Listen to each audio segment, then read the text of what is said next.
दोस्तों, आज की कहानी है बहू मायके में ही डूबी रहेगी तो ससुराल की कश्ती कौन संभालेगा। दोस्तों, कहानी शुरू करने से पहले अगर आपने चैनल को सब्सक्राइब नहीं किया हो तो कर लीजिए ताकि आपके पास पहुंच सके हर नया वीडियो। विवेक अपनी पत्नी को समझा शादी को साल लगने को है पर उसका मायका प्रेम छूटने का नाम ही नहीं होता। आज वो भाई आ रहा है, कल वो सासा आने वाले, फुफेरी बहन की शादी है तो मेरे भाई के बच्चा हुआ और माँ बाप के तो जो सोच ले वो अलग। यमुना देवी ने अपने बेटे को अकेला देख समझाया। माँ वर्षा की फैमिली बहुत बड़ी है, आप तो जानती हैं, और सब लोग मिलजुल कर रहते हैं।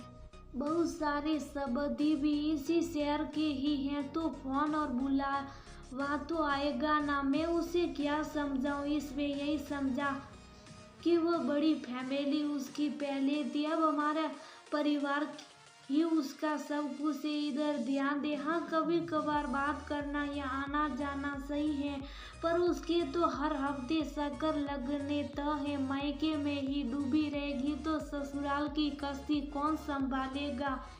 ये एक शादीशुदा लड़की के लिए अच्छी बात नहीं। मुझे उन सब पसरों में मत पड़ाओ माँ। अगर हफ्ते में एक आध बार चली भी गई और खुश होकर लौटी तो मुझे ये बातें उतनी भी गलत नहीं लगती, पर अगर तुम्हें बुरा लगता है तो तुम बात करो ना।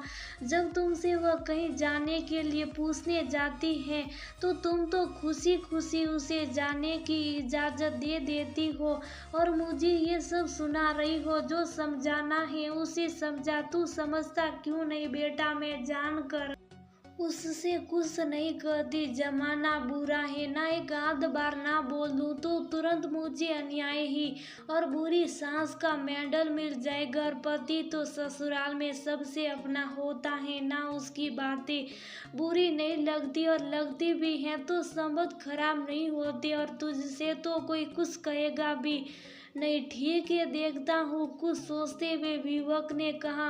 वह अब इस पर सच में कुछ करना चाहता था क्योंकि जब वर्षा घर में नहीं होती माँ यही राग लेकर बैठ जाती, जबकि वह देखता कि वर्षा अपने मायके के बुलावे पर कभी अपने ससुराल के कामों या जिम्मेदारियों को अनदेखा कर नहीं जाती थी और जबरदस्ती विवेक पर भी हर फंक्शन या मिलाने के लिए जोर नहीं डालती थी क्योंकि उसे पता था कि विवेक पर दफ्तर घर सारी जिम्मेदारियां हैं। पर शायद माँ के मन में भैंस समाया था कि अगर बहू का ज्यादा मायके जाना आना हुआ तो वह ससुराल की नहीं हो पाएगी।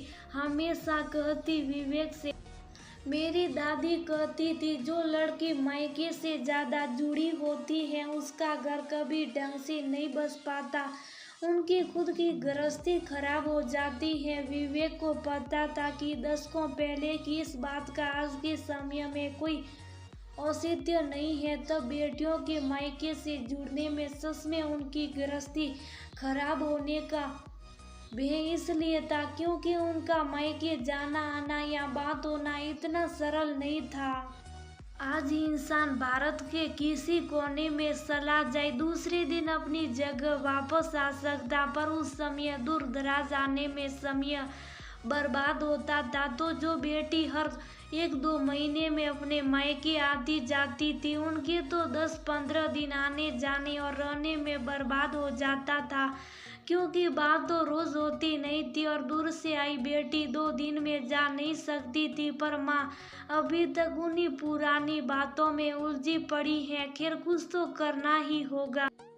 शाम को वर्षा लौट आई और फिर उसने सहकते हुए बताया कि अगले हफ्ते बुआ जी की 25वीं शादी की सालगिरह है, सबको बुलाया है। यमुना जी ने विवेक की तरफ देखा तो विवेक ने उन्हें धैर्य रखने का इशारा दिया। वर्षा में क्या कह रहा था कि बुआ जी की ही शहर जा रहा हूँ मैं, मेरी वहाँ मीटिंग है उसी दिन जिस दिन उनकी एनिवर्सरी है। माँ तो जाएगी नहीं क्योंकि पापा जी का बीपी शुगर बढ़ा हुआ है। रावी की भी अगले दिन परीक्षा है, तो मैं क्या कर रहा था कि तुम अगर बुरा ना मानो तो तुम यहीं घर पर रह जाओ, क्योंकि पापा जी की तबीयत सही नहीं है। मैं तो जा ही रहा हूँ, मैं अटेंड कर लूंगा। विवेक ने देखा थोड़ी उदासी आई वर्षा के चेहरे पर, फिर उसने खुद को संभाल कर कहा, "हाँ, हम दोनों में किसी एक का यहाँ भी होना जरूरी है, और वहाँ भी कोई नहीं गया तो बुरा लगेगा। ठीक है, मैं बुआ जी को समझा दूंगी, आप ही हो आना वहाँ से।" फिर तो ये सिलसिला सा ही चल पड़ा। अक्सर वर्षा के मायके विवेक की सलाह जाता, या कभी कभी अपने ही शहर में होता, तो दोनों चले जाते और शाम तक लौट आते। यमुना देवी ने बेटे के ज्यादा ससुराल जाने पर हस्तक्षेप किया, तो विवेक बोला, "माँ, मैं साथ होता हूँ तो आपके अनुसार उसे किसी को सिखाने पढ़ाने का मौका नहीं मिलता ना?" यमुना जी निरुत्तर हो जाती। अभी तक तो बहू को लेकर संशयित थी, अब तो बेटा भी धीरे धीरे ससुराल का ही होने लगा था। बहू के बिना भी चला जाता और दो एक दिन रह भी आता। वह कुछ कहती तो कहता, "वर्षा को रोकने के लिए ये तो करना ही पड़ेगा ना। सीधे सीधे करने से उसे बागी बनने में कितनी देर लगेगी?" यमुना जी का वार उल्टा पड़ गया था। बहू को जिम्मेदार बनाने के लिए मायके जाना कम करवाना था, या तो बेटा ही ससुराल का होने लगा था। इसी बीच वर्षा के अपने भाई की सगाई तय हो गई। 2 दिन के लिए विवेक और वर्षा का मायके जाने का प्रोग्राम था। विवेक और वर्षा शाम को निकलने वाले थे, और दूसरे दिन शाम को यमुना जी, उनके पति और रावी भी जाने वाले थे। विवेक और वर्षा को पहुंचे घंटा भर भी नहीं हुआ था कि बेसवासी रावी का फोन आया कि पापा शक्कर खाकर बाथरूम में गिर गए हैं। विवेक आनन फानन में निकलने लगा तो रावी भी साथ हो गई, और तो और वर्षा का भाई जिसकी सगाई थी वह भी साथ साथ गया। विवेक ने वर्षा और उससे रुक जाने को कहा, तो दोनों का जवाब था कि अभी पापा जी की हेल्थ पहली प्राथमिकता है। जब तक वो लोग पहुंचे, एम्बुलेंस आ चुकी थी, अस्पताल पहुंची, इलाज शुरू हो गया। शक्कर खाकर गिरने से सर में भी चोट आई थी, जिससे निकले खून को देखकर रीवा और यमुना और घबरा गई थी। चिंता की बात नहीं है, हमें डर था हार्ट अटैक तो नहीं है, पर बीपी घट जाने की वजह से इन्हें शक्कर आया और ये गिर पड़े। चोट भी ज्यादा गहरी नहीं है, हमने दवाइयाँ शुरू कर दी हैं, कल डिस्चार्ज दे देंगे, डॉक्टर ने आकर कहा। तो सबके चेहरे पर रात के भाव आए। बेटा, माफ करना, तुम्हें भी परेशान होना पड़ा, यमुना जी ने वर्षा के भाई से कहा।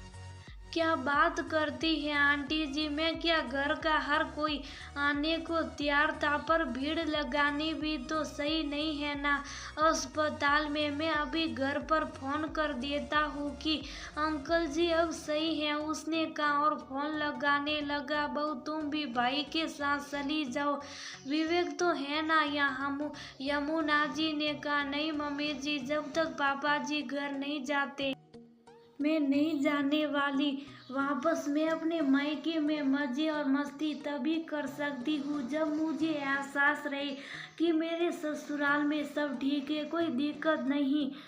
मैं जब मन चाहे मायके आती हूँ, जाती हूँ, आप लोग कभी कुछ कहते नहीं, रोकते नहीं, और आज जब घर पर विपदा आई है तो मुझे क्या समझ में नहीं आता। मैं तो चली जाऊंगी, पर मेरा मन यही टगा रहेगा, तो क्या फायदा? कल पापा जी घर पहुंच जाएंगे, फिर आकर भाई मुझे ले जाएगा, वर्षा बोली।